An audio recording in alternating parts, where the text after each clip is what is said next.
Hello guys, in the last class we were discussing about MMF balancing on transformer. In continuation of that we shall see some phasor diagrams for inductive load, capacitive load as well as resistive load. Okay, here we know that in inductive current lacks the voltage, for capacitive current leads the voltage, whereas for resistive circuit what happens, current will be in phase with the voltage. Okay, as per this the phasor diagrams will be drawn. Okay, and one thing I already told you that I2 dash is always in phase opposition of with I2. Okay, if I2 goes in one direction means I2 dash will be going in the opposite direction. Okay, with knowledge of this we shall try to draw the phasor diagrams for inductive load, resistive load as well as capacitive load, because in MMF balancing we just took certain load and we were not aware of what type of load it is. So load can be anything. Load can be either inductive or capacitive or resistive. For three different types of load, the phasor diagram will be different. Okay.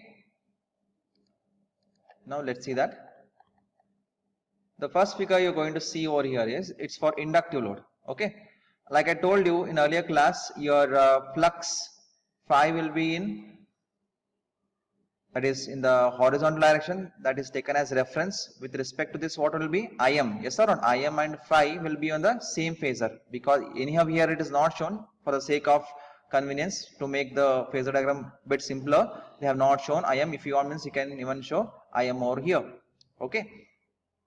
And IC was shown here, right? IC was in phase with V1, but here it is not shown. You can either write or you can leave. And resultant of Im and IC was what? I0. Right, resultant of I0 is nothing but what? Resultant of IC as well as Im. So this is the one. Okay, now coming to this, we know that one more thing, this V1 is that is supply voltage, and we will know that E1 and E2 lie on the same phasor, but it is in the phase opposition of V1. See, till here to here it is all same. Okay, I0, V1, E1, E2, phi, everything is all same. Only one new things what got added here is I1, I2 dash as well as I2 and phi 2. Okay, and phi naught is what? Phi naught is your no load power factor, and phi 1 is what? Your load power factor. Okay, means with respect to primary side, phi 1. Okay, and this is your load power factor with respect to secondary. Okay, phi 2 is the power factor angle with respect to secondary side, phi 1 is the power factor angle with respect to the primary side. Okay. Now with this knowledge, and we know that I1 is equal to I0 plus I2 dash, is it not? Can see that already I have discussed here. I1 is equal to I0 plus I2 dash. Okay, I need to represent in the phasor diagram in here. Yes or not? Till this you will be drawing, there is no problem. I0, only thing is I1, I2 dash as well as I2 you need to bother.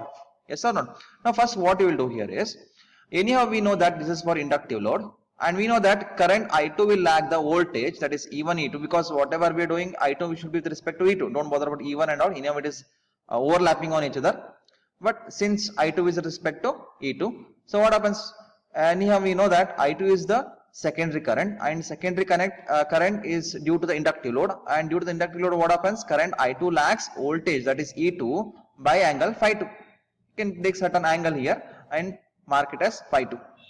Okay, and one thing what we understood in earlier class, that I2 and I2 dash are always in phase opposition. So what I'm going to do is, with respect to this, I'm going to draw I2 dash over this, like this, because it will be always opposite, no? Opposite direction, yes or not? But anyhow, the magnitudes of I2 and I2 dash are both same, I told you.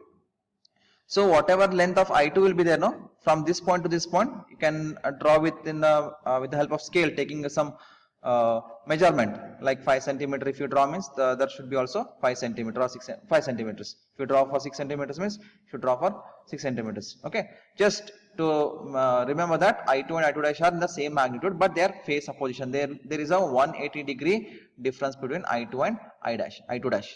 Okay, so we're going to draw I2 dash like this, anti-phase. Okay, so I2 dash is all done, I0 is all done, and I2 is all done. So what remains? I1, and we know that I1 is resultant of I0 as well as I2 dash. So obviously I1 will come somehow in between. We don't know at what angle, power factor angle, just it's for assumption. It's all for assumption. And what happens? Always I1 will be what? In between I2 dash as well as I0, because as I1 is resultant of this, so it will come in between somehow, somewhere. Okay, may come here, it may come here, but it will be always in between I naught as well as I2 dash with certain phase angle phi 1. So from here you can draw a certain distance over here. We don't know how much magnitude of I1 and all. Okay, so what happens? You just draw and finish off with the dotted line over here. So I1 is resultant of I2 dash as well as I0. Okay, so this is clear, I guess. Fine. And coming to the resistive load. Now what I'm going to do is I'm considering my same practical transformer. So for that same practical transformer, what I'm going to do is I'm going to connect a resistive load.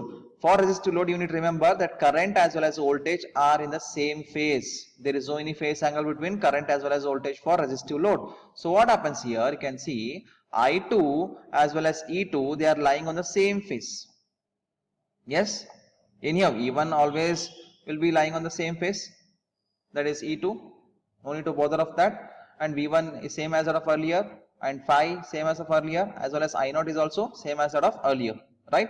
The only thing is first you need to draw I2, and we know that I2 and E2 are on the same phase because it's a resistive load. There is only phase angle is 0 between current as well as voltage for resistive load, so I2 will be lying on the same phase. You cannot draw at any distance, okay, just anyhow they are overlapped with each other. Anyhow they have not taken concern of drawing the same lengths of I2 and I2 dash as well here. Okay, you can take that into consideration. You can draw anyhow it is a phasor, anyhow there is no any such magnitudes given so that I need to bother of the length of the phasor and all.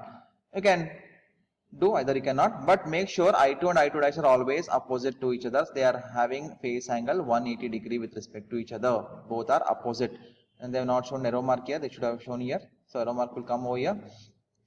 So I2 dash is done. So I0 anyhow we have done with respect to power factor, that is no load power factor angle phi naught, and we know that I1 is resultant of I2 dash and I0 irrespective of whether you connect inductive load, resistive load or capacitive load. I1 will be always resultant of I2 dash as well as I0. So coming to this, I can draw I1 over here and at any angle, power factor angle, somewhere middle in between. So that will be phi 1. So that is power factor, that is primary load power factor angle you can call. Okay. So I1 here, so I1 resultant of I2 dash and I0. Now coming to where is phi 2 then? If phi 2 was here, no? What about phi 2 value over here? Yes, you are right. Phi 2 value is 0. Yes or not? Phi 2 value is 0 and cos 0 is 1. So power factor is 1 for this. Okay, as it is a resistive load. So that's why I2 and E2 lie on the same phase. Clear? Now coming to the same V1, E1, E2, phi, I0, everything I will do is the same. Since it's a capacitive load, then obviously, then what happens? Current I2 should lead E2 by phi 2, certain angle phi 2.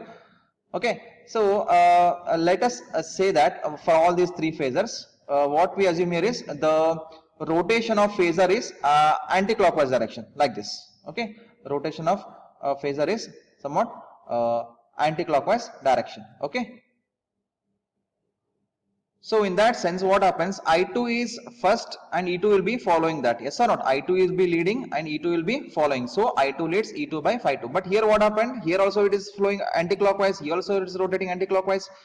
But here you can see E2 is first and I2 is following. So I2 lags E2 by phi 2. Okay. But here I2 will lead E2 by certain angle phi 2. You can draw at any angle first. So what we will be doing is, this you will all know. This you all have drawn initially. But you need to show I2 first, right?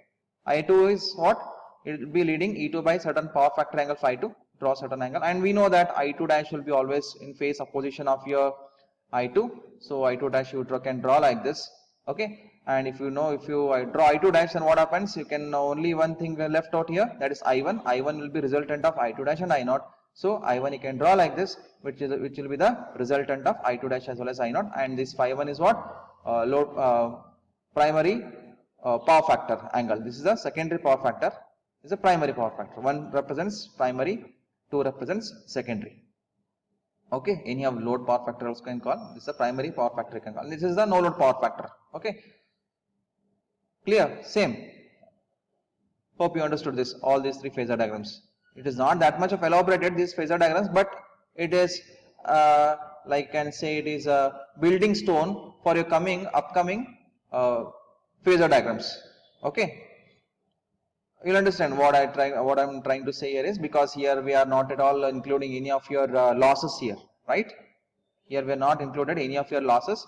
There you can include the all the losses occurring in the transformer, since we are dealing about the practical. Yes or not? These are also with respect to practical. Just I told just for understanding sake, to learn further things better, they have made such three phasor diagrams with respect to inductive, resistive as well as capacitive.